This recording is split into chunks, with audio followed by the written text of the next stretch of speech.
So the question is, the x and y coordinates of the particle at any time are x is equal to 5t minus 2t square and y is equal to 10t respectively, where x and y are in meters and t is in seconds.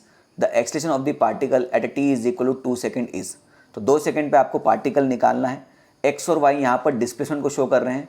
x show कर रहा है x direction के displacement को और y show कर रहा है y direction के डिस्प्लेसमेंट को.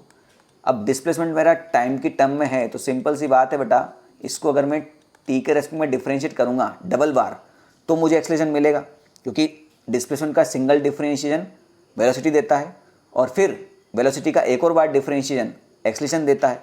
तो अगर किसी ने प्रैक्टिस बहुत अच्छे से करी है तो वो जानता होगा कि वाई डायरेक्शन में तो कोई एक्सेलरेशन नहीं आएगा, है ना. अपन देख लेते हैं. एक्स डायरेक्शन का डिस्प्लेसमेंट एक बार डिफरेंशिएट करते हैं तो वी एक्स मिलेगा. 5 कांस्टेंट है, टी का 1 हो जाएगा, -2 और ये 2 आगे आ जाएगा तो ये हो जाएगा 4t. सिंपल सी बात है. और वाई डायरेक्शन की वेलोसिटी कितनी हो जाएगी बेटा आपकी, सिंपली 10. ठीक, टी का 1 हो जाएगा. एक्स डायरेक्शन में एक्सेलरेशन कितना आ जाएगा आपका, 5 तो हो गया 0, -4 कांस्टेंट है, टी का 1 हो जाएगा. और वाई डायरेक्शन का एक्सेलरेशन कितना हो जाएगा, कांस्टेंट है तो ये 0 हो जाएगा. सिंपल सी बात है, सिंपल सा कंसेप्ट है कि अगर आपका जो x है अगर वो t का पावर n है तो अगर मैं x का डबल डिफरेंशिएट करूँगा तो मुझे एक्सेलरेशन मिलेगा. और मुझे अगर एक्सेलरेशन कांस्टेंट चाहिए तो यहाँ पर n की वैल्यू 2 तो होना ही चाहिए. अगर मुझे एक्सेलरेशन वेरिएबल चाहिए तो t की वैल्यू n की वैल्यू 2 से ज़्यादा हो सकती है.